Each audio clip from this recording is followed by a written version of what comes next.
Oke, saya sudah siap. Oke, baik.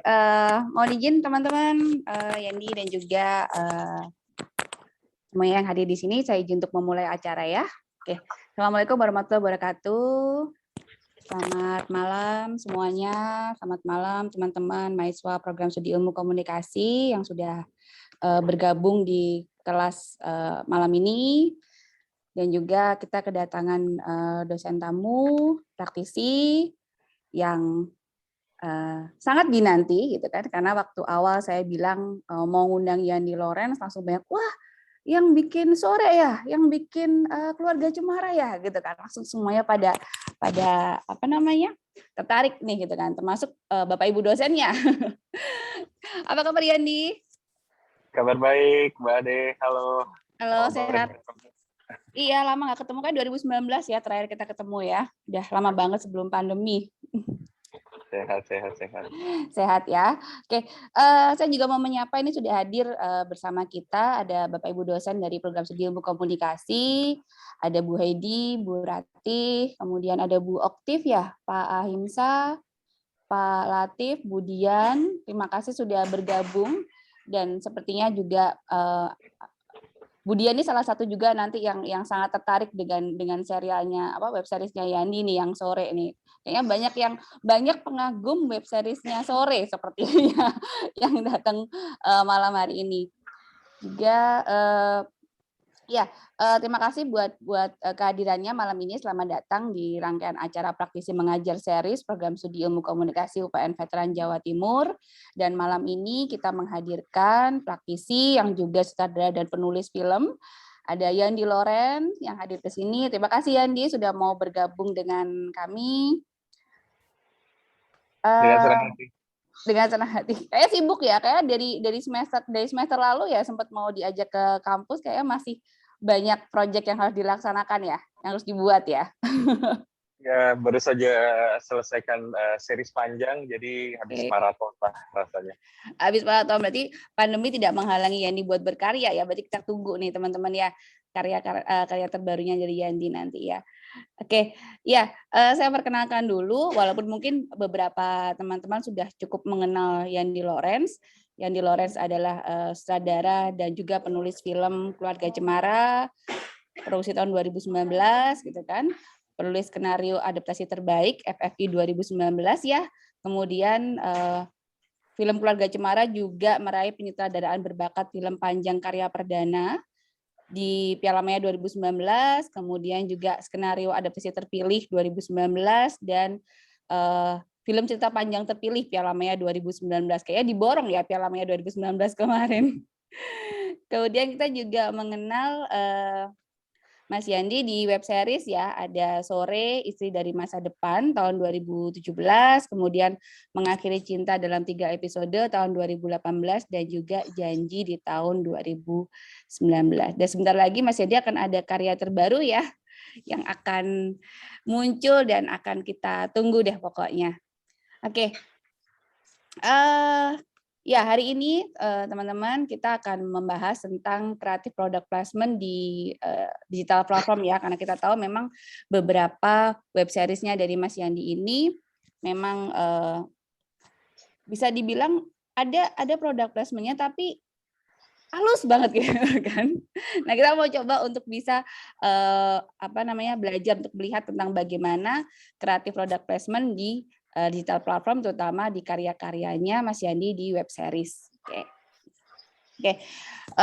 Ya karena format kita talk show teman-teman, jadi mungkin nanti di tengah-tengah acara kalau teman-teman ada yang mau ditanyakan bisa langsung raise hand atau mungkin juga bisa langsung menuliskan di komen ya. Jadi nanti kita bisa langsung berdiskusi aja. Jadi kita ini ngobrol santai ya Mas Yandi ya. Kita ngobrol santai, tapi kita banyak mengulik tentang pengalaman dan juga bagaimana proses kreatif dari karya-karyanya Mas Yandi nantinya.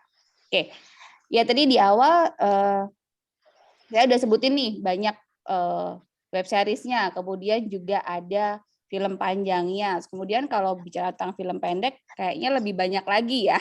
Salah satu favorit saya One An dan beberapa karya film pendek lainnya yang banyak mendapat penghargaan juga. Nah, Mas Yandi, apa sih perbedaan ketika proses produksi film dan juga proses produksinya di web series? Yang paling mendasar apa sih perbedaannya?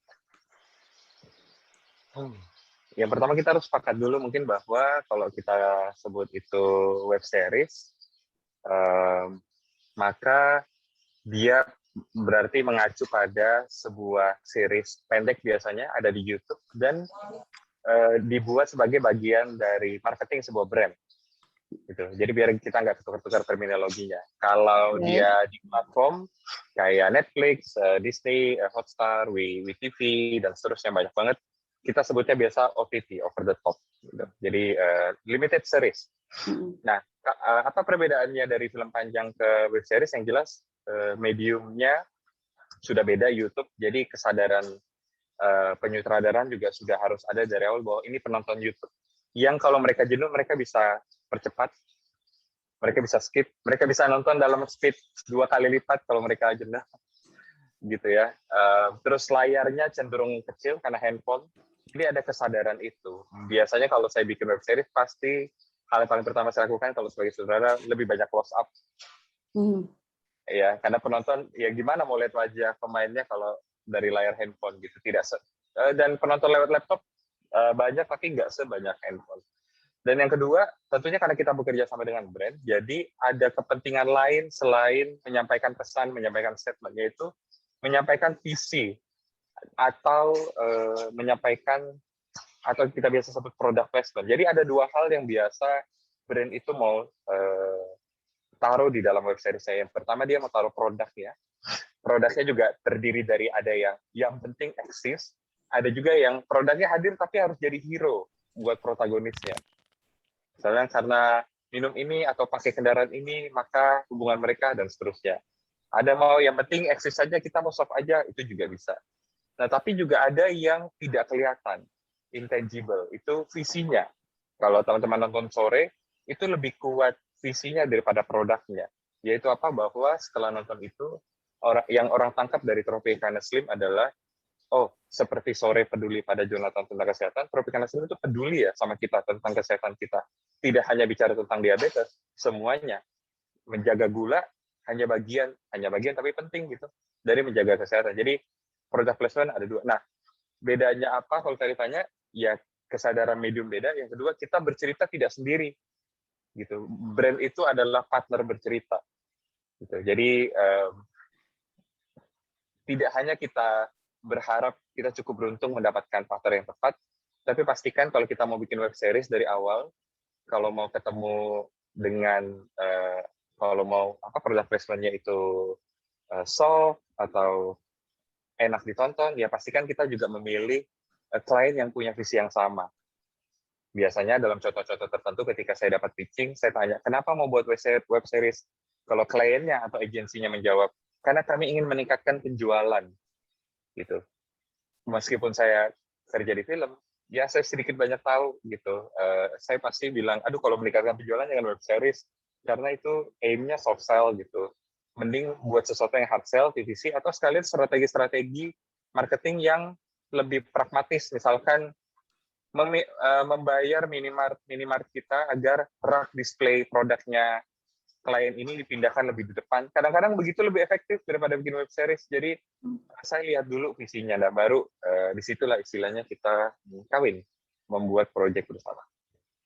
Oke, berarti dari mediumnya yang memang beda dan juga kesadaran dari audiens ya, kesadaran dari audiens yang berbeda antara penonton di web series juga penonton di film ya. Nah, sekarang masuk ke gimana proses kreatif nih dari web series. Kita ada tiga web series nih kayak menarik buat dibahas ya. Ada Sore Isi dari Masa Depan, kemudian ada Mengakhiri Cinta dalam 3 episode, dan juga yang terakhir ada Janji yang paling baru ya 2019 kemarin. Oke, kita berbicara dulu tentang proses kreatifnya di web series Sore Istri dari Masa Depan. Kehidupan, tadi sempat disinggung sedikit sama Mas Yandi, kehidupan Jonathan, kemudian yang tiba-tiba berubah saat Sore datang dan mengaku sebagai istri masa depan, terus kemudian ada apa ya? Ada misalnya lebih tidak terlihat secara jelas mengenai brandnya apa gitu kan, tapi sama-sama memiliki visi yang sama gitu bahwa untuk kehidupannya lebih baik dari Jonathan gitu kan ya. Nah, proses kreatifnya seperti apa nih untuk pembuatan Sore Istri dari Masa Depan? Oke. Saya membuat Sore di masa web series belum ramai. Ada 1-2 tapi belum semasif sekarang. Saya masih waktu Sore datang yang dekat-dekat dengan web series kita itu cuma Surat Cinta untuk Starla, yang kemudian sekarang ada film. Itu juga bukan brand kalau nggak salah. Proses kreatifnya gimana? Gini, Sore sebenarnya adalah sebuah accident yang kemudian jadi prototype. Karena Sore dibuat hanya untuk dibuat waktu itu. Jadi intinya singkat cerita, teman saya mengajak saya untuk bikin film di Italia. Tapi karena saya cukup hati-hati dengan film pertama saya nggak mau ke Italia bikin film. Saya mau bikin sesuatu yang tanda kutip bebannya lebih ringan, tapi bikinnya tetap sungguh-sungguh. Bikin apa ya? Bikin series. Aduh, kalau series panjang 30 menit kali sekian episode, kayaknya nggak mampu deh. Gimana kalau kita bikin sesuatu yang bebannya kayak film panjang, 80 menit kalau di total. Tapi dia bentuknya series aja. Tayangnya di mana? Di YouTube, karena OTT belum ada waktu itu. Berangkat syuting. Begitu selesai, ketika lagi diedit, teman saya menawarkan, mau nggak Yandi bikin web series buat Wardah? Gitu. Mau gitu. Dilihat reel saya, film-film pendek saya, gelap-gelap semuanya. Kamu nggak ada gambar yang beauty? Nggak punya. Oh, saya punya sesuatu yang baru saya syuting di Italia, mungkin akan cocok. Setelah dilihat, ini juga nggak beauty. Jadi, itu proses saya paham, saya nggak bisa bikin gambar-gambar beauty. Terus dia lihat, Yanti, ini udah ada brandnya? Belum ada. Waduh, ini yang main Dion lagi, ambasadornya Tropicana Slim. Saya jodohin ya. Siapa tahu Tropicana Slimnya mau ditonton, teman-teman dari Tropicana Slim suka. Gitu. Dan ayo kita kerjasama yuk, tapi tambahin kita 1 episode ya biar ada product placement. So, kalau orang bilang, wah 8 episode nggak ada product placement, sebenarnya awalnya tidak sengaja begitu. Kemudian episode 9 ada 1. Nah, ketika jadi, works, semuanya suka, responnya bagus, kemudian itu menjadi prototype saya di masa depan. Setelah Sore, banyak sekali tawaran web series datang ke saya, sebulan ada 4.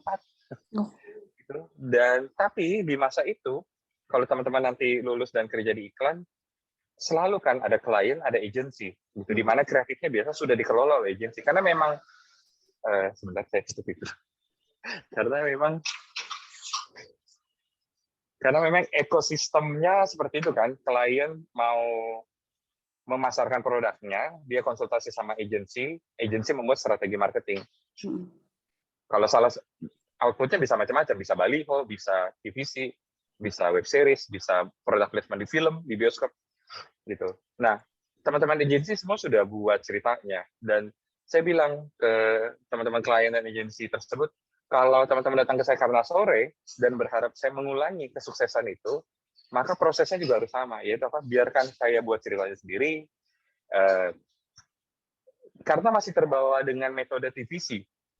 Tolong jangan ada sublim warna baju hanya karena Tropicana Slim produknya warna kuning. Tidak mesti Sore bajunya kuning dong, gitu kayak TVC. Terus, tapi itu contoh ya, di Tropicana Slim kita nggak seperti itu. Atau yang paling biasa kelihatan kan, saya sebut merek nggak apa-apa lah, XL gitu, tokoh utamanya pasti bajunya biru atau orange gitu. Jadi, iya, karena itu pendekatan TV. Saya bilang kalau ke web series kita soft sell, pendekatannya harus kayak film, bercerita aja dulu. Tapi izinkan saya tahu visi produknya apa, visi perusahaannya apa, kamu mau capai apa. Izinkan saya bertanggung jawab atas itu. Kelihatannya mulia sekali kan? Tidak ada yang mau. Jadi setelah 2 tahun saya nganggur gitu, sempat ngedit wedding dulu, menolak semua pekerjaan sebenarnya bukan juga karena saya idealis sekali gitu, tapi lebih ke saya itu takut. Kalau ceritanya nggak saya buat sendiri, tidak lahir dari sesuatu yang personal, seperti saya buat film, saya takut hasilnya nggak maksimal, karena orang itu datang melihat hasil yang maksimal. Jadi lebih ke karena saya takut tidak memenuhi ekspektasi mereka, lebih baik jangan. Itu. Nah, setelah 2 tahun menunggu, akhirnya ada teman-teman waktu itu dari Toyota mau bikin web series dan mau mempercayakan seluruh ekosistem bekerjanya ke saya. Jadilah Mengakhiri Cinta dalam 3 episode. Jadi sebenarnya Sore adalah ketidaksengajaan yang jadi prototipe. Mengakhiri Cinta adalah pembuktian bahwa sebenarnya bisa kok dalam industri web series ini, kalau filmmaker-nya diberi kepercayaan, tapi juga filmmaker-nya percaya sama agensi dan kliennya, ada mutual trust, hasilnya bisa yang terbaik. Semoga. gitu, dan kita coba buktikan di Mengakhiri Cinta. Kurang lebih begitu perjalanan kreatifnya. Dan itu kenapa ini ya, hampir sebagian besar dari karya-karyanya Mas Yandi ini memang tidak hanya sebagai sutradara, tapi juga terlibat punya peran besar di dalam penulisan skenarionya ya, karena memang ide cerita dan juga semuanya maunya benar-benar ditulis sendiri gitu kan, dari hati dan juga dari apa yang memang ingin disampaikan melalui karya-karyanya gitu. Iya, betul.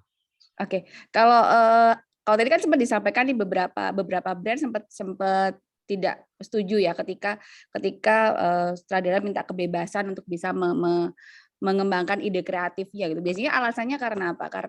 Karena mereka takut untuk brandnya tidak bisa muncul terlalu banyak, ataukah seperti apa? Betul. Makanya saya nggak bisa nyalahin juga, karena yang pertama, sistem ini sudah berjalan bertahun-tahun sejak TVC, puluhan tahun bahkan. Gitu. Bahwa ya PH dipandang sebagai vendor, tinggal eksekusi aja, board-nya ada di kita. Gitu.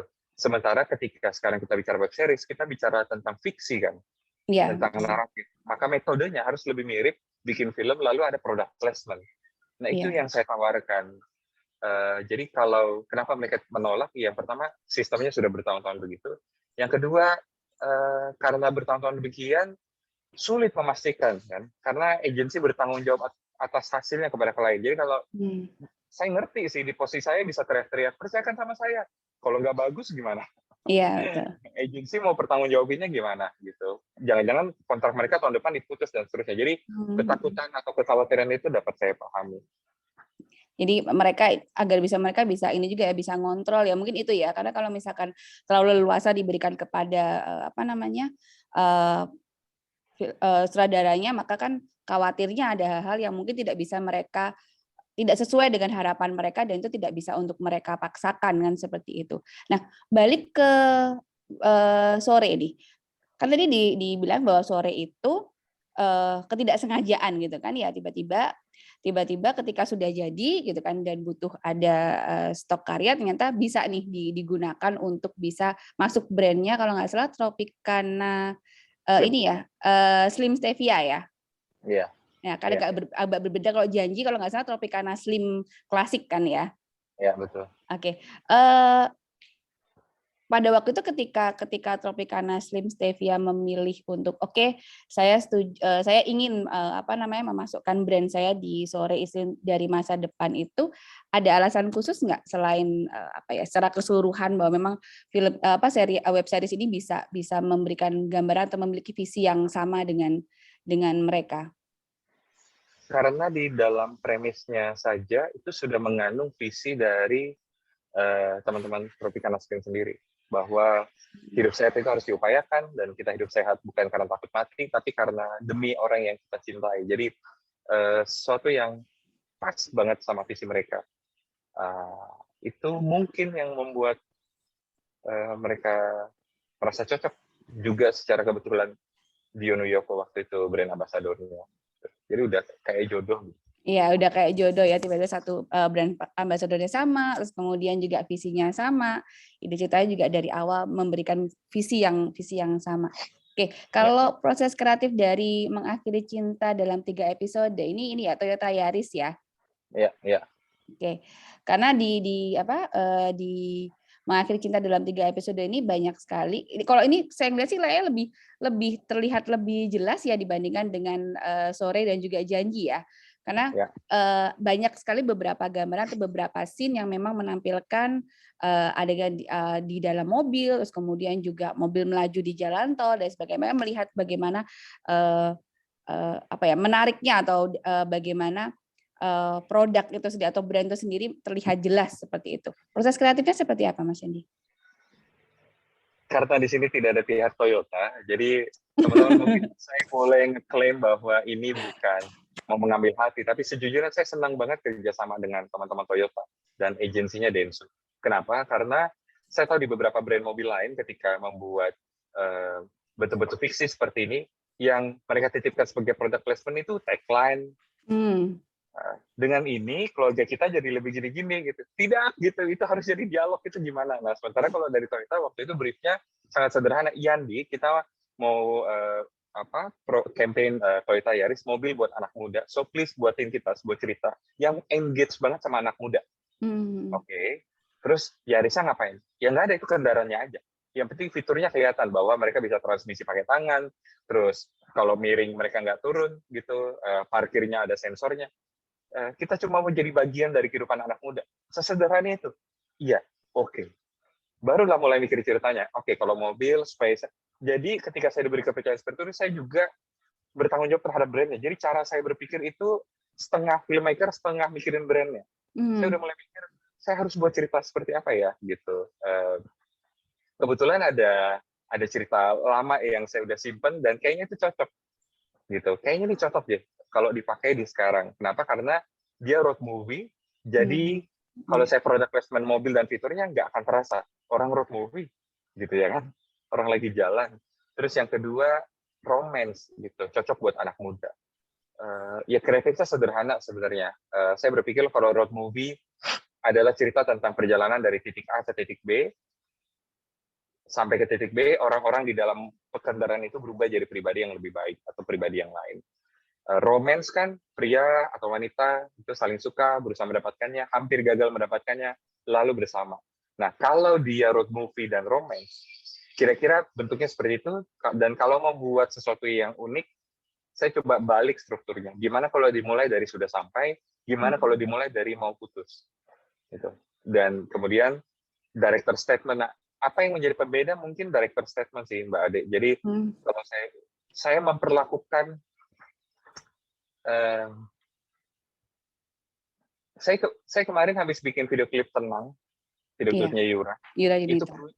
Itu krunya 3 orang. 3 orang, kayak workshop visual. Ringo bantu ngeset lampu, gitu. Jadi gaffer. Sangat santai syutingnya. Tapi saya ada di sini 2 hari lalu, saya habis selesaikan sebuah syuting series panjang 53 hari. 51 hari, sorry, in total. Itu beban kreatifnya sama. Syuting dengan kru 70 orang, dengan syuting dengan kru 3 orang, bagi saya beban kreatifnya sama. Jadi saya tidak pernah melihat, oh karena saya sekolah film, kalau bikin web series ada brandnya, ya udahlah ya, cari duit aja. Nggak pernah. Oh ini video klip karena budget, video klip kan budgetnya kecil, karena budgetnya kecil, yang penting jadilah ya. Enggak, bebannya selalu sama. Beri yang terbaik, beri yang maksimal. Jadi waktu bikin web series, yang saya push itu sama maksimal, tapi juga sama personalnya. Gitu. Jadi waktu bikin Mengakhiri Cinta, sama seperti saya bikin Sore, saya secara kreatif tidak mau terjebak dalam, wih seru nih bikin time travel atau asik, tontonan apa yang saya buat ini menarik karena telepati gitu. Fantasi itu menarik, dia daya pikat, tapi harus mampu mengajak penonton pada akhir cerita melihat diri kita lebih dalam aja sih. Kalau Sore itu bicara tentang penerimaan, orang berubah karena penerimaan. Kalau Mengakhiri Cinta bicara tentang kita lebih suka mengutarakan argumen, bertengkar dengan pasangan kita, daripada mengungkapkan perasaan kita, being vulnerable. So, itu kenapa mereka terhubung secara telepati, supaya perasaannya ketemu. Jadi, irisannya banyak kreatifnya, mikirin klien, mikirin dramatik, tapi yet it's still personal gitu buatku, karena ambil dari pengalaman, bukan dari pengalaman, dari pembelajaran hidup. Gitu. Buka-buka kartu sedikit. Plot Sore itu adalah saya waktu itu masih pacaran dengan istri saya sekarang. Kita LDR, dan kalau berantem, satu-satunya masalah kita berantem adalah jam tidurnya. Gitu. Masalah kesehatan ya berarti ya. Jadi sebenarnya itu personal. Kalau Mengakhiri Cinta, di dalam kehidupan saya belajar bahwa ternyata kita itu lebih suka arguing ya. Kalau kita tersinggung, kita surut. Mestinya kita lebih berani mengungkapkan vulnerability kita, gitu, kerapuhan kita. Jadi selalu ada hal-hal yang saya belajar dari personal, lalu mau saya coba ceritakan kembali, tentu dalam bentuk yang menarik. Menurut saya semoga menarik gitu, fantasi, romance, dan seterusnya. Kira-kira begitu, Mbak Ade, bentuk kreatifnya. Mungkin karena kalau hal-hal personal itu kan walaupun mungkin personal buat Mas Yandi, tapi kan sebenarnya itu juga hal yang banyak dialami atau juga personal bagi orang-orang lain kan ya, sehingga ketika menonton web series ataupun juga mungkin menonton karya film yang lain itu merasa lebih ada apa ya, relate lah. Oh ini kayaknya memang ya seperti ini gitu lah. Akhirnya akan sama-sama menyadari bahwa oh iya memang seperti ini nih gitu kan. Banyak hal-hal yang terkadang kita lupakan, masalah kesehatan gitu kan, perilaku hidup yang terkadang sempat terabaikan kan. Itu sebenarnya hal-hal yang ringan tapi sangat deep banget gitu kan. Hal-hal yang sangat yang terkesan ringan tapi sebenarnya sangat deep banget secara personal bagi para penontonnya gitu lah. Menarik nih. Kalau yang ini proses kreatifnya Janji ini sebenarnya di Korea ya syutingnya kan ya? Iya, iya. Ya, ada apa namanya? Cukup menarik. Saya sangat suka sekali Janji gitu ya. Iko, Naya, terus kemudian Ujo yang diperankan sama Ringo gitu kan. Ceritanya mereka tertukar, terus kemudian juga bagaimana siapa namanya? Iko bisa harus bertahan pada tetap untuk memegang janjinya dia kepada Naya gitu kan, sebenarnya balik lagi pada hal-hal yang sangat personal, hal-hal yang sangat apa ya, perilaku hidup juga ya, perilaku kebiasaan saya juga yang coba ingin ditampilkan di web series Janji ini, cuma dari sudut pandang yang cukup berbeda. Proses kreatifnya gimana nih Mas Yandi? Janji persis dibuat beberapa bulan setelah saya menikah. Oke. Dan yang saya belajar dari pernikahan adalah sebagai suami saya itu punya kecenderungan untuk melindungi istri, gitu. Melindunginya dari banyak hal, finansial, memberi rasa aman, perasaan dan seterusnya. Tapi kemudian saya menyadari bahwa ini tuh tidak baik karena kadang-kadang saya memilih untuk ini kedengarannya jadi lebih mirip sesi curhat ya daripada belajar dari situ idenya. Maksudnya saya melihat bahwa kadang-kadang karena kita berusaha melindungi, kita merahasiakan sesuatu sehingga bukan bohong ya, tapi kayak kalau bisa dia nggak terluka deh, atau kalau bisa dia nggak ribet deh. Jangan menyakiti ya. Gitu. Sebenarnya itu ternyata itu menghambat pertumbuhan orang sebagai manusia. Gitu, bahwa orang butuh pain, orang butuh grow, dan itu false belief yang Iko percaya bahwa kalau saya coba hold ini semua, saya hadapin itu karena saya sayang sama istri saya, padahal ya istrinya jadi merasa terasing, merasa sendiri, dan ya coba mau bagi tentang itu. Untuk proses produksinya berapa lama itu yang Janji? Kayak lebih lama ya untuk ininya ya, episodenya ya? Iya, dia 8 episode. Janji itu syutingnya 12 hari, tapi total sama Ricky di Korea segala macam, saya ada sebulan di sana. Ada lokasi, reading, segala macam. Oke. Dan menarik nih dari ketiganya, saya juga pengen tahu mengenai bagaimana plot connection ya. Jadi gimana sih caranya Mas Yandi agar membuat plot itu menarik, tidak mengganggu alur cerita, tapi brand itu bisa masuk gitu. Karena kalau misalkan kita lihat, nih tadi saya sempat nonton ulang gitu kan, saya coba memastikan lagi gitu kan. Sebenarnya brand ini muncul berapa kali sih, muncul berapa banyak sih gitu. Ternyata ketika tadi saya nonton ulang, kalau yang di web seriesnya Sore itu tadi kan udah dijelasin bahwa produk ini memang ada satu tambahan episode di akhir ya, berarti memang produk Tropicana Slim Stevia ini muncul di episode akhir gitu kan ya. Terus nggak terlalu lama juga sebenarnya gitu kan. Terus kemudian yang mobil Toyota Yaris ini juga kalau misalkan saya perhatikan tadi tidak lebih dari 1 menit ya untuk brand itu muncul gitu kan ya. Kecuali memang adegan yang di jalan, maksudnya sangat menyatu dengan cerita gitu loh. Jadi tidak nampak sekali bahwa memang brand itu mau ditonjolkan gitu, tapi akan jadi bagian dari satu cerita. Terus kemudian di Janji juga saya menemukan ada 2 yang terlihat itu di episode 6 sama episode di final episode gitu kan. Itu pun juga durasinya ya 10 detik lah ya, tidak lebih dari 1 menit kan, seperti itu. Nah, bagaimana cara menentukan plot connection dari setiap karya yang dibuat oleh Mas Yandi ini agar brand itu tetap bisa menyatu dengan cerita, gitu kan, tetap membuat kliennya puas juga, gitu kan. Terus sama penentuan ini kali ya, penentuan scene mungkin ya, penentuan bagian adegannya di mana agar brand itu bisa masuk seperti itu. Ya, dari awal sebenarnya, dari awal sebelum kita bilang, ayo kita bikin sesuatu, biasanya produser saya namanya Mita, Suryana Paramita, dia yang akan ketemu dulu dengan klien dan agensinya, lalu ngobrol, menjelaskan ekosistem kerjasama yang kita percaya. Nama PH saya Cerita Film. Jadi biasa kalau ketemu teman-teman klien yang datang mau bikin web series, tapi punya product placement, dialog sebagai product placement, atau produknya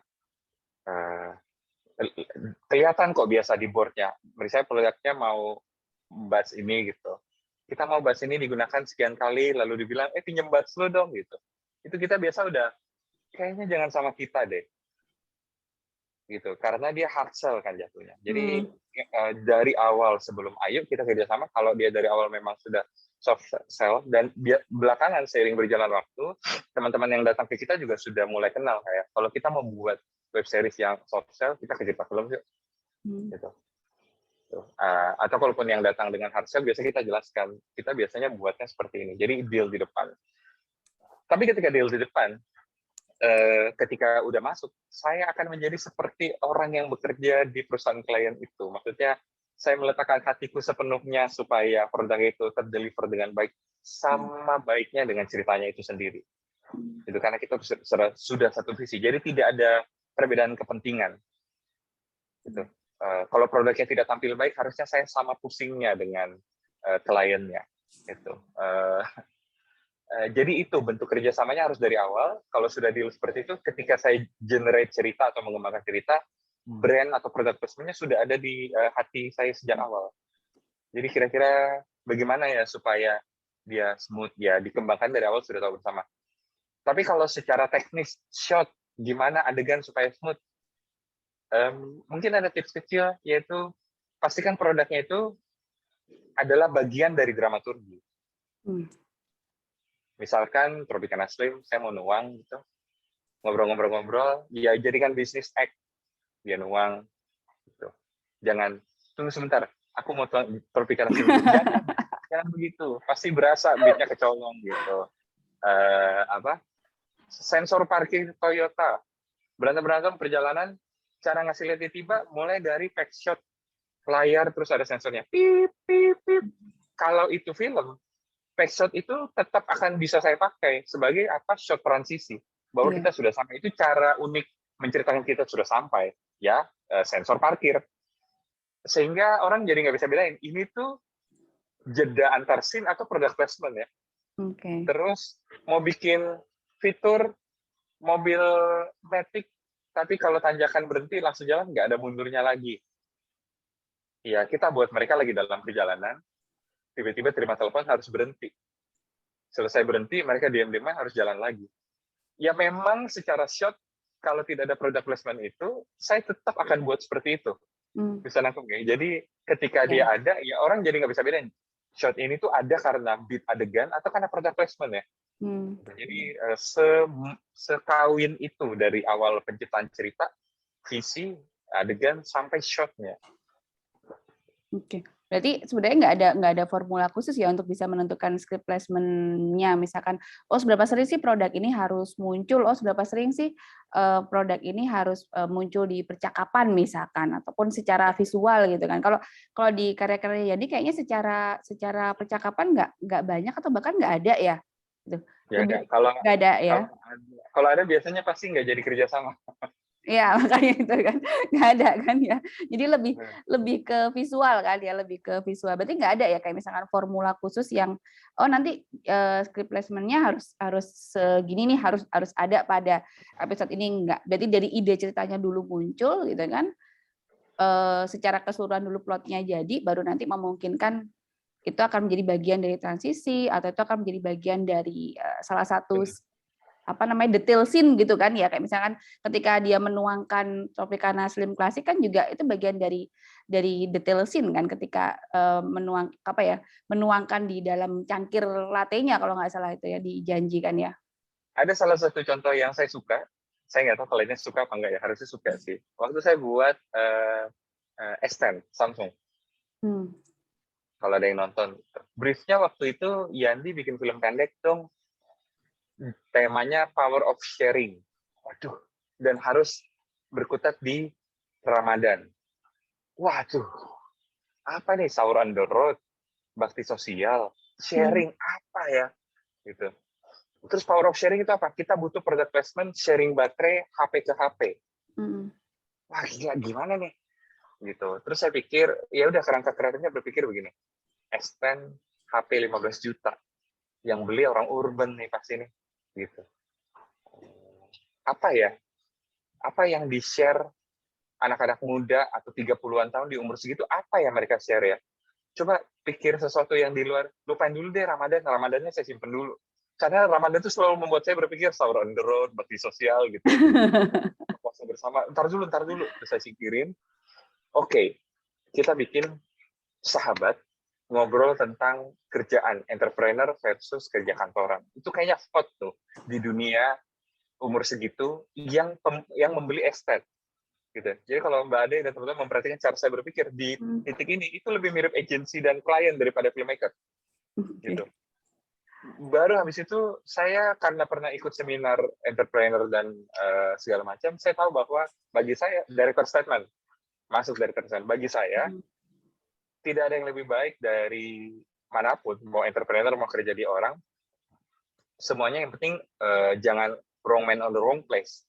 Nah, itu yang mau saya bagikan dulu. Itu yang mau saya buat ada sahabatan, sedikit ada spark slot-nya, saling sharing tentang area itu. Produknya taruh di mana? Waduh, produknya taruh di depan dulu deh, datang, yang satu baterainya habis. Kebiasaan lo, dicasin. Nanti di ending, kalau teman-teman nonton, kayaknya udah di take down sama Samsung, saya nggak tahu kenapa. Tapi ada re-uploadernya, yes. Sharing aja. Samsung Galaxy Note, ini bukan sih, Dian Sastro bukan ya? Iya, S10, bukan Note. Iya. Terus ada re-uploadernya tuh. Di ending, setelah mereka selesai sharing, kamera kembali kasih back shot HP-nya yang masih ketindihan tadi. Gitu. Untuk emphasize sekali lagi bahwa ini dua HP orang yang saling sharing tadi, tapi HP-nya juga saling sharing baterai. Jadi sharingnya ngobrol, tapi sharing baterai juga. Gitu. Jadi bagi orang yang nonton, harapannya orang merasa itu tadi bukan product placement, itu metafora scene tadi. Saling share kawin gitu. Terus Ramadannya di mana? Ya udah, ngobrolnya sambil nunggu buka puasa. Bisa. Ya, jadi waktu mereka punchline, obrolan, revelation, pengertian, azan. Gitu. Pas kawin semua. Selamat saya dari berita yang menakutkan itu. Oke. Ya, menarik. Oke. Ya, menarik. Berarti memang director statement dan juga ini ya, bagaimana ide cerita dengan brand itu bisa menyatu. Kok tadi Mas Andi sering banyak banget menggunakan istilah keduanya biar bisa kawin gitu kan, sehingga nanti ceritanya itu akan lebih mudah secara personal diterima oleh penonton gitu kan ya, sehingga ya tadi menggunakan istilah metafora ya, jadi biar tidak terlalu menunjukkan oh ini produknya sendiri, kemudian ini storytelling-nya sendiri, seperti itu. Oke. Mungkin kata kuncinya, Mbak Dek, kalau mau mempermudahnya adalah ketika mau buat product placement, pertanyakan diri seperti ini. Kalau briefnya dihapus, tiba-tiba kliennya bilang, nggak usah deh, product placement nggak usah. Terus kamu tetap bilang, nggak apa-apa, saya tetap butuh adegan ini, saya tetap butuh shot ini demi cerita saya. Itu tanda bahwa product placement-nya benar. Oke. Berarti memungkinkan kalau misalkan ternyata adegan itu dihapus, adegan ketika tampilan brand itu dihapus, tetap ide cerita kesatuan dari cerita itu tetap masih bisa terjaga gitu ya. Kebalik, malah kalau dia jadi briefnya, kalau tiba-tiba seolah klien bilang nggak usah deh product placement di sini itu nggak usah, kita udah merancangnya, terus kita bilang nggak apa-apa, saya tetap masukin, saya butuh itu buat adegan saya. Nah itu tanda rancangan product placement kita benar, itu menyatu sama penceritaan. Oke. Menarik sekali teman-teman ya. Oke, teman-teman kalau misalkan ada yang mau bertanya, silakan bisa langsung raise hand atau mungkin juga memberikan pertanyaan di kolom chat ya. Atau mungkin ada beberapa yang ingin sharing mengenai, tadi saya sempat lihat ada Mbak Dian di sini. Ada Bu Dian katanya suka sekali dengan sore. Oke, Mbak Dian mungkin mau sharing mengenai seberapa sukanya gitu kan dengan serial story, atau bagian mana sih sebenarnya yang suka? Kan kadang kita perlu ya Mas Yandi ya, kita perlu tahu ya gitu dari sebuah karya itu dari sudut pandang penonton gitu kan, yang mana sih membuat karya itu jadi menarik gitu. Mbak Dian silakan. Oke, terima kasih Mbak Ade atas kesempatannya. Selamat malam Mas Yandi. Selamat malam, Mbak Dian. Emang sejujurnya banget saya suka sore itu saya sampai nonton 3 kali Mas Yandi, saya ulangin tuh ya. Nah, tapi di sini sebenarnya ada sebuah pertanyaan nih Mbak Ade, boleh nanya ya? Boleh. Dan saya setuju banget tadi apa yang dikatakan oleh Mbak Ade, kalau emang dari karya-karyanya Mas Yandi itu product placement-nya itu emang smooth banget. Sampai kadang-kadang nggak kerasa kalau itu sebuah ada yang mensupport gitu ya, ada yang ngesponsorin gitu dari karyanya. Nah ini itu kan kebanyakan dari karya-karyanya Mas Yandi itu kan di YouTube ya Mas Yandi ya. Ya. Nah, sekarang itu kan tadi seperti yang Mas Yandi katakan di awal, kalau sekarang platform nonton series tuh udah banyak banget. Ada WeTV, ada Viu, ada YouTube gitu. Nah, kira-kira menurut pandangan dan perspektifnya Mas Yandi, ada nggak sih perbedaan dari proses produksinya terkait dengan perbedaannya platform-platform itu? Dan adakah karakteristik yang berbeda-beda dari setiap platform gitu? Terima kasih Mas Yandi, terima kasih Mbak Ade. Oke. Perbedaan ketika di OTT ya. Di OTT itu sekarang sebenarnya kan nyaris tidak ada brand. Jadi berkaryanya sudah seperti bikin film aja. Tapi kemudian bentuknya series. Uniknya, saya mungkin dibusin orang ngomong gini. Uniknya sekarang di OTT, saya melihat beberapa brand mulai merencanakan product placement, mulai dari akhir tahun kemarin sampai sekarang, mulai ada product placement untuk series yang ada di OTT. Jadi mereka ada budgetnya tuh. Masalahnya, biasanya kalau dia original content, misalnya WeTV original content atau Netflix original content, saya nggak tahu kalau Netflix saya belum pernah kejadian, tapi saya dengar beberapa OTT lain ada tuh. Jadi karena dia original content, jadi ibaratnya eksekutif produsernya adalah OTT-nya. Jadi filmmaker tuh bekerja di bawah, bikin sesuatu, tiba-tiba brand-nya datang, saya mau dong chip in barang saya ke situ, terus OTT-nya boleh dong, gitu, terima duit, kasih mandat yang harus tidak bisa dibantah, masukkan adegan ini dengan dialog ini pada scene ini, tidak. Jadi kalau teman-teman nanti coba tracing OTT lalu ada product placement-nya, kok kasar banget, gitu kronologisnya. Klien agensinya direct ke eksekutif produsernya, yaitu OTT-nya, kerjasama, lalu makernya mau nggak mau harus eksekusi. Itu gejolak yang kurang sehat sebenarnya. Saya belum tahu solusinya apa. Tapi itu masih minor sih. Lebih banyak yang nggak ada product placement-nya. Itu kalau di OTT, Mbak Dian. Apakah menjawab? Atau bukan itu yang ditanyakan ya? Menjawab kok Mas Yandi, terima kasih atas jawabannya. Silakan saya kembalikan ke Mbak Ade. Oke, terima kasih Mbak Dian. Oke, ya teman-teman, kalau misalnya teman-teman ada yang mau bertanya, silakan ya sekali lagi untuk bisa raise hand, atau mungkin juga bisa dituliskan di kolom chat, nanti bisa saya bantu untuk dibacakan. Oke, baik, kita balik lagi ke 3 web seriesnya yang sudah diproduksi oleh Mas Yandi. Nah, ada nggak sih kriteria khusus misalkan dalam penentuan artis yang nantinya akan dilibatkan dalam pembuatan web series, misalkan penentuan artis itu apakah dia bisa menciptakan produk image tertentu ataukah tidak, seperti itu. Kayak misalkan kalau Dion Wiyoko di mana? Di Sore Istri Untuk Masa Depan kan memang kebetulan memang bagian dari brand ambassador Tropicana Slim ya.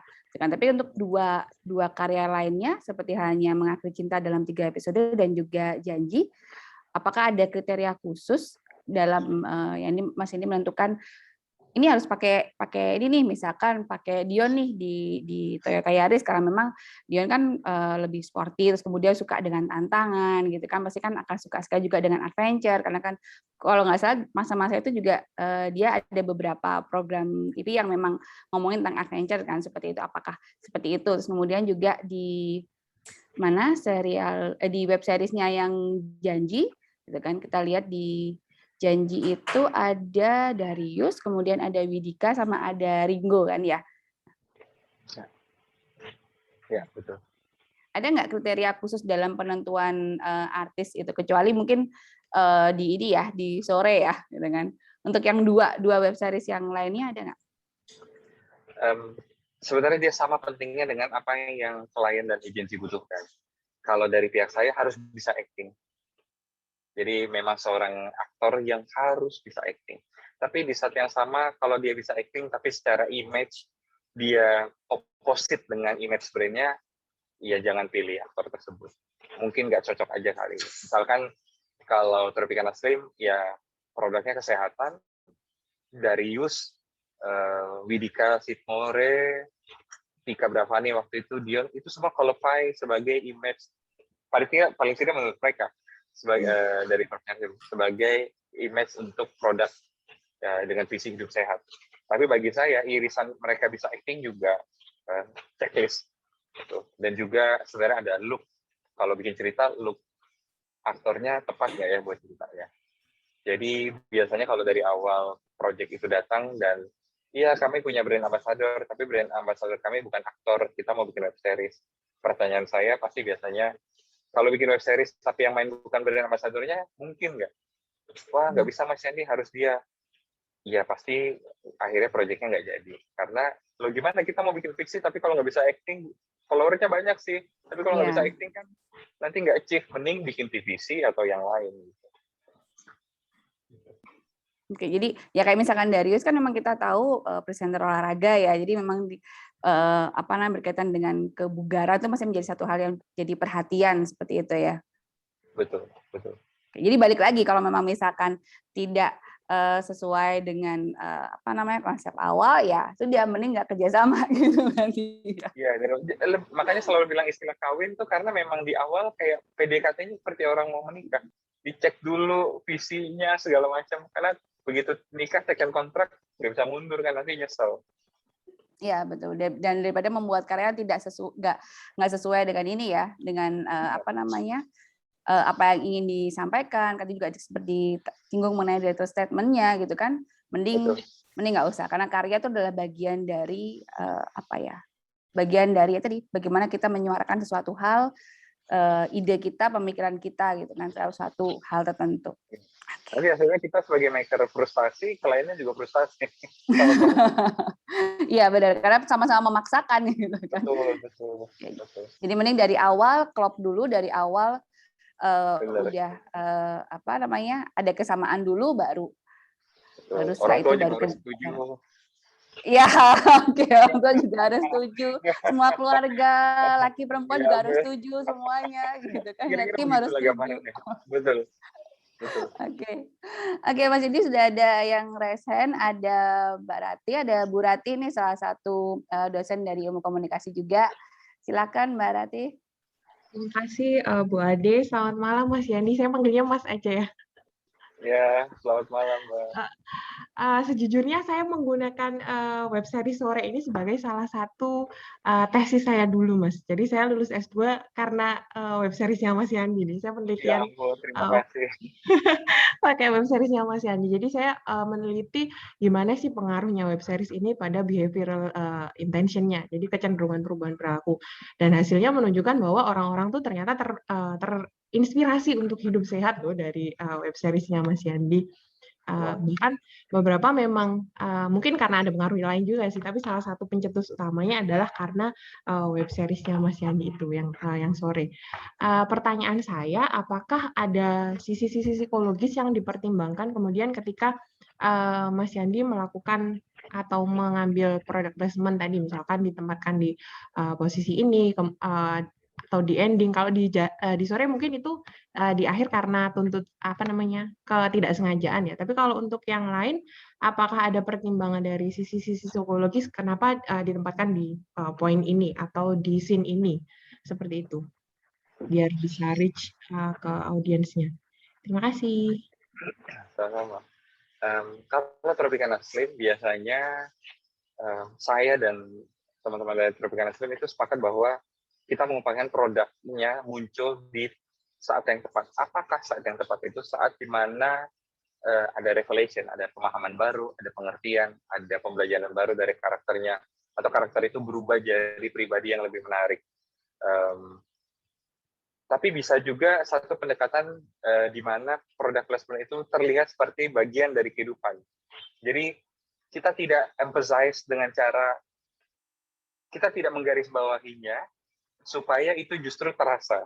Jadi supaya Tropicana Slim itu terasa tidak seperti dipaksakan ke orang, ya kita buat itu jadi bagian dari kehidupan aktornya, dari kehidupan karakter di dalamnya. Jadi ada dua pendekatan, antara di momen karakter itu belajar sesuatu, enlightenment, pengertian yang baru, atau dibuat dia bagian dari kehidupan sehari-hari. Itu di Tropicana Slim. Kalau di Toyota, ya antara dia memang bagian dari adegan, atau sekali-sekali dia jadi metafora adegan itu sendiri.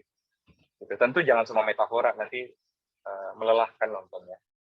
Tapi kira-kira pendekatan psikologisnya mungkin seperti itu. Tapi kalau kasusnya sore, itu terjadi ketika product placement-nya bukan barang, tapi visi. Gitu. Jadi, saya menantikan lagi sih, suatu saat semoga berjodoh lagi dengan produk yang mau bikin web series, tapi bukan produknya yang dia aim, berapa banyak saya in-frame, tapi apakah ceritanya sama dengan visi produk kita.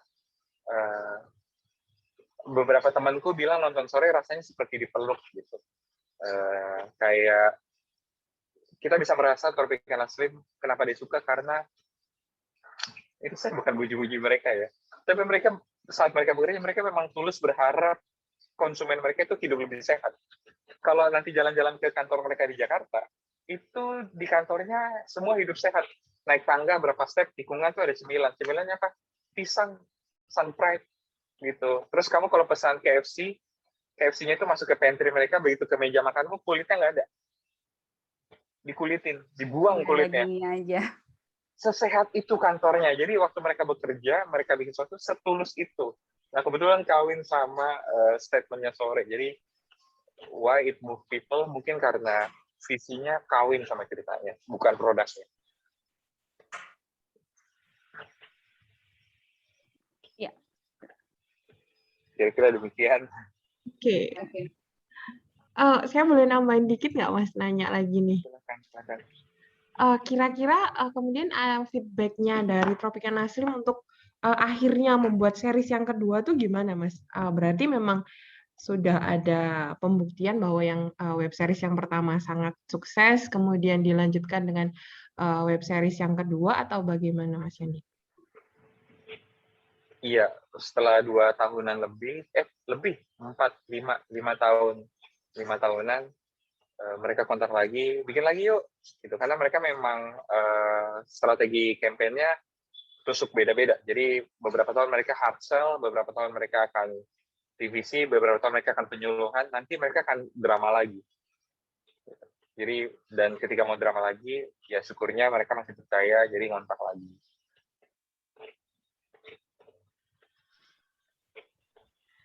Oke. Ini sudah ada juga Mbak Dian ya, Resen ya? Oke, Mbak Dian, silakan. Ya ampun, aku sebenarnya malu kok, kayaknya excited malah dosen-dosennya gitu. Kalian tanya dong teman-teman, jangan kita. Oke, saya boleh nanya sekali lagi ya Mbak Ade dan Mas Yandi ya. Nah, tadi kan diceritakan juga oleh Mas Yandi, kalau Mas Yandi tuh di dalam bikin sore tuh bikin filmnya dulu, bikin ceritanya dulu, baru brand-nya masuk gitu ya.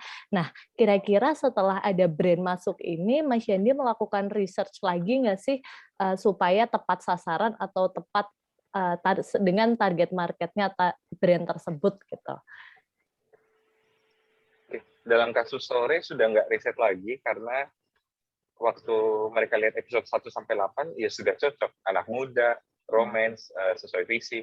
Jadi waktu harus tambah 1 episode lagi ya tinggal memeres kepala, kalau harus tambah 1 episode lagi ceritain apa ya? Soalnya saya merasanya cuma sampai 8 gitu. Oke, lamaran. Dan bercerita lagi. Kira-kira gitu. Jadi nggak melakukan riset lagi karena waktu kayaknya kita cocok deh. Memang sudah cocok itu sampai nggak perlu riset lagi. Kalau untuk web series yang 2 yang mengakhiri Cinta dalam 3 episode dan juga Janji, ada Mereka tahapan riset? nggak ada juga. Saya cuma tanya apa harapanmu terhadap drama yang cocok buat anak muda. Ayo Yandi, kita bikin yang menguras air mata. Baik. Cuma lebih ke situ karena mereka nalarnya kayaknya anak muda suka yang melodramatik gitu. Dan hayo gitu. Coba bikin itu. Kalau Janji itu lebih ke gimana. Kalau sore kan orang berubah ya. Kalau Janji itu bagaimana mempertahankannya gaya hidup. Ya, mempertahankan suatu hubungan, mempertahankan gaya hidup yang sudah dibuat janji sebelumnya gitu kan ya. Betul. Tapi memang kalau misalkan saya perhatikan brand itu muncul gitu kan di bagian scene yang ada pada karya Yandi itu selalu diselingin dengan lagu gitu. Selalu diselingin dengan, maka tadi mungkin dikatakan itu yang bikin mood-nya bisa dapat, itu yang bikin nempel gitu kan bener nggak sih? Saya merhatiinnya kok gitu ya. Itu memang kesengajaan gitu kan ya. Jadi apa pertimbangannya gitu ketika ini muncul kemudian lebih didramatisir dengan ya tadi alunan musik yang memang sangat menyentuh gitu kan. Terutama di Janji. Saya ingat banget di Janji itu pasti ada alunan musik ya gitu, ada lagunya gitu kan yang mengiringi ketika brand itu muncul gitu. Saya juga baru menyadarinya. Mungkin kebetulan ya Mbak Ade. Tapi kalau yang saya ingat tuh di sore episode 9, 3 menit pertama adegannya itu tidak ada scoring. Dan di situ ada product placement. Karena yang mau saya bangun waktu itu memang beda pendapat, lalu arguing. Gitu. Jadi memang tidak, kalau tanya kenapa ada lagu, mungkin kebetulan karena tidak ada intensi, wah ada produk kita kasih lagu yuk, nggak gitu. Jadi biasanya scoring muncul karena memang adegannya perlu ditekankan. Gitu. Bahwa kemudian di adegan itu, tanda kutip kebetulan ada produknya, jadi produknya waktu muncul kena lagu, ya itu kemudian terjadi. Gitu. Tapi bukan karena, hey lihat ada produknya, berikan dia lagu, nggak gitu. Berarti emang ini ya scoringnya menyesuaikan dengan cerita ya gitu kan. Nah karena kebetulan brandnya itu ada pada saat scoring itu harus masuk, jadi justru nambah ini sih nambah kerasa gitu kan, nambah lebih perhatian penonton kepada brand itu ketika muncul kayak gitu. Oke, Mas Yandi, ini ada satu pertanyaan dari salah satu mahasiswa kami. Selamat malam Mas Yandi, perkenalkan saya Rizky Aksa. Saya juga termasuk salah satu yang mengagumi web series karya Mas Yandi. Saya ingin bertanya terkait proses praproduksi film dan juga web series. Menurut Mas Yandi, apakah ada pertimbangan revenue plan dengan klien dalam perencanaan ke tahap produksi dimulai? Lalu menurut Mas Yandi, apa sajakah elemen yang penting bagi seorang filmmaker pemula seperti Ricky agar proposal pitching film atau web series menarik perhatian OTT ataupun brand tertentu? Terima kasih Mas, semoga jawabannya membantu saya dalam berkarya ke depannya. Amin. Oke, yang pertama, apakah ada pertimbangan revenue plan? Itu kayak gimana ya maksudnya? Apakah sebelum kita produksi, kita tanya apakah produksi ini membuat kliennya balik modal, atau kalau itu pertanyaannya, jawabannya tidak ada, karena duit marketing memang bagi perusahaan yang sudah cukup established, mereka itu tidak akan menghitung dengan cara seperti itu. Misalkan mereka mau spend marketing sekian, oke, udah spend marketing segitu, kita revenue-nya balik segitu, nggak gitu cara kerja mereka. Biasanya ya udah marketing for marketing. Nanti yang dicek itu bukan revenue, tapi dampaknya seberapa luas. Dan kalau mau produksi, kita sebagai PH udah nggak ngobrol ke sana biasanya. Itu sangat di depan. Bahkan kalau itu terjadi di depan, kenapa bikin web series? Ya, untuk meningkatkan revenue penjualan kita. Biasanya nggak jadi. Karena ya web series soft sell. Pertanyaan kedua, apa tips agar proposal diterima? Jadilah mahasiswa yang secara tekun menonton dan mempelajari apa itu film pendek, lalu buatlah film pendek. Terlibatlah dalam sirkuit film festival, film pendek di seluruh dunia. Ini agak panjang penjelasannya, tapi coba cek mulai dari yang paling gede, dari Cannes Film Festival, Berlin, cek ke Venice, Torino, short-short di Jepang, apalagi ya, Singapura Film Festival, Busan, banyak. Jadi coba cek festival-festival itu dan lihat bentuk filmnya kayak apa, pelajari. Biasanya pelajaran pertama saya kalau jadi dosen di IKJ, hal pertama yang saya ajarkan adalah semua mahasiswa salah kaprah apa itu film pendek. Semua pikir film pendek itu web series, semua pikir film pendek itu iklan asuransi Thailand. Salah. Itu film pendek itu suatu bentuk film yang berbeda sekali, yang hanya bisa kamu pelajari kalau kamu lihat di festival-festival itu. Mumpung sekarang pandemi, tontonan mereka itu jadi streaming. Kalau nanti sudah tidak pandemi, nggak bisa streaming. Harus datang ke sana. Jadi mumpung pandemi nonton, bayar deh, gitu. Paling 40.000, 50.000, 100.000 paling mahal. Gitu. Kalakin orang tua juga kayaknya masih sah gitu buat belajar kan. Iya, betul. Nonton, pelajari, lalu mengerti medium film pendek ternyata berbeda, lalu buat versimu sendiri. Buat film pendekmu, daftarkan. Kamu akan bertumbuh di sana sebagai director. Nanti proposal web series film panjang gimana? Nanti dulu. Jadi sutradara film pendek yang benar dulu. Nanti kalau sudah lulus dari sana, perjalanan film pendekmu akan menuntunmu kepada produser yang tepat. Harusnya ya. Karena kamu akan mulai dikenal sebagai upcoming director dengan bentuk film pendek seperti ini.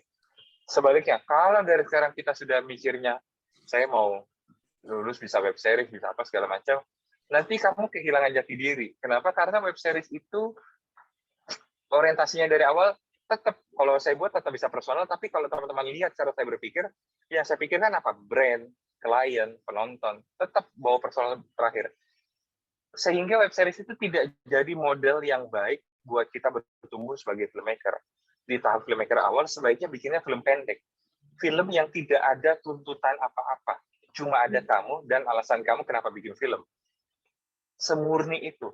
Bertumbuhlah dengan murni. Sampai nanti kalau sudah lulus, ketika kamu ketemu brand, ketemu tantangan penonton, kamu nggak kehilangan dirimu. Gitu. Kalau teman-teman lihat, ya kayak sombong ya, kalau teman-teman lihat apa yang saya buat itu tetap konsisten karena dibesarkan di kultur filmmaking, film pendek, di mana waktu kita bikin film, kita buat karena kita mau buat aja, jujur, semoga tetap jujur dari dalam. Jadi, apa tips supaya ke depan proposal bisa diterima? Taklukkan film pendek dan kenali dirimu lewat sirkuit bikin film, submit, datang, nonton, kagum-kagum sama film orang, lihat filmmu ditonton orang, pulang bikin lagi. Begitu sampai lulus. Kira-kira itu semoga menjawab. Oke, jadi nantinya bukan apa namanya kita yang mencari brand, tapi ketika mereka sudah tahu bagaimana style dan juga gaya dari filmnya kita gitu kan, maka brand yang akan datang dengan sendirinya gitu kan. Benar. Ya. Oke. Rizky mungkin masih ada yang mau disampaikan, Rizky? Boleh raise hand mungkin, open mic? Udah, cukup terjawab ya. Oke, baik. Kemudian kita ada lihat juga di sini ada Mbak Hana ya. Mbak Hana raise hand. Mbak Hana ini juga salah satu dosen ilmu komunikasi gitu kan. Sepertinya juga sangat menyukai web seriesnya Yandi. Makanya dari kemarin ketika diinformasikan bahwa nanti kita mau undang Yandi ini gitu kan. Nih para dosen-dosen mudanya ini pada bersemangat semua. Wah, aku nonton ini, aku lihat ini dan sebagainya. Jadi kayaknya ini kesempatannya kayak kita bisa ngobrol bareng dengan Yandi ya. Oke, silakan Mbak Hana. Oke, terima kasih Bu Ade. Selamat malam Mas Yandi. Perkenalkan saya Hana. Oke, tadi kan pertanyaan dari para teman-teman ke web series. Nah, mungkin saya sedikit out of OT ya. Jadi yang ingin saya tanyakan itu tentang film Keluarga Cemara. Nah, itu kan sebenarnya sudah beberapa bulan yang lalu.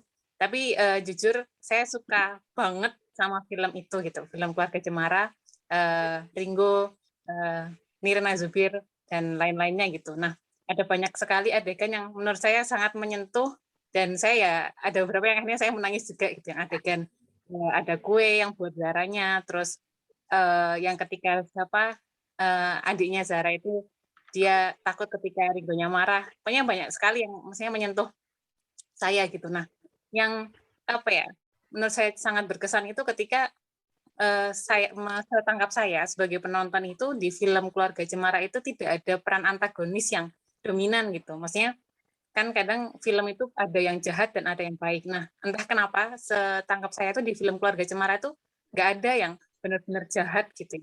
Dan akhirnya saya menangkap film ini benar-benar sangat alami, benar-benar memang ada di kehidupan nyata kayak gitu. Nah, itu benar nggak sih Mas, kalau menurut Mas Yandi itu bagaimana? Apakah memang seperti itu? Dan yang ingin saya tanyakan juga, saya pengen tahu sebenarnya dari film itu apa sih yang pengen disampaikan Mas Yandi gitu ya ke kita para penonton kayak gitu. Terima kasih. Oke. Waktu saya mau lulus, sebelum saya buat makan, saya pertama 1 bulan tinggal di Timika. Saya riset mau buat tadinya film tentang Freeport. Yang kemudian nggak jadi akhirnya. Dulu masih zaman awal-awal Facebook. Saya suka foto dengan anak-anak vokal di sana. Lalu saya post di Facebook saya. Ketika saya post, banyak yang like. Saya mulai mempertanyakan diri saya, Yandi, kamu nih eksploitasi anak-anak ini tahu. Kamu pikir dengan foto bersama mereka, kamu menunjukkan pada dunia bahwa kamu sedang mau buat sebuah film yang jauh banget ke timur Indonesia, medannya sulit, terus dengan mereka yang secara look eksotik. Lalu kamu foto dengan mereka, kamu kenal namanya, ingat namanya akurat aja enggak, kamu lupa-lupa kan gitu. Jadi kamu foto itu untuk menunjukkan pada dunia, pada teman-temanmu bahwa aku keren loh mau bikin ini. Kamu tuh memanipulasi mereka ya, itu dialog dalam batin saya, dan saya merasa jahat sekali jadi manusia gitu, memanfaatkan manusia lain untuk publicity gitu, untuk aku keren gitu. Sejak hari itu saya nggak pernah mau foto untuk dipost, foto buat disimpan aja, khususnya sama mereka. Lalu dialog lebih lanjut dalam diri saya bertanya, kalau ketemu mereka lagi, kalau ditanya jujur ya, ini kamu merasa lebih baik dari mereka nggak? Wah, ini pertanyaan batin banget, Mbak. Dan dengan sedih saya jawab, iya, saya merasa lebih baik dari mereka. Kenapa? Iya, karena mungkin pendidikan lebih baik, hidup di kota yang lebih maju. Kamu merasa lebih baik dari mereka? Iya. Dan di situ hati saya hancur. Saya merasa manusia itu kasihan ya gitu. Kita itu berusaha gini, bahkan ketika gini, level pertama, saya post sama mereka nggak apa-apa dong, saya berteman dengan mereka. Ternyata itu palsu. Ternyata saya manipulatif gitu. Ternyata saya memanfaatkan mereka. Oke, mulai sekarang saya tidak mau foto lagi. Kalau ditanya lebih dalam lagi, kamu adalah orang yang udah nggak pernah mau eksploitasi mereka, tapi kalau ketemu langsung kamu masih merasa lebih superior dari mereka kan? Iya. Di situ saya belajar bahwa kasihan ya, kita ini manusia itu terjebak dalam tubuh flesh daging ini, di mana kita berjuang seumur hidup untuk jadi orang baik, tapi daging kita itu jahat gitu. Kayak saya merasa semua manusia itu struggle dengan dirinya untuk jadi lebih baik, karena badan kita ini kan basicnya males, apa gitu, nggak sih, nyari yang nyaman, lebih gampang nyinyirin orang daripada appreciate orang dan seterusnya.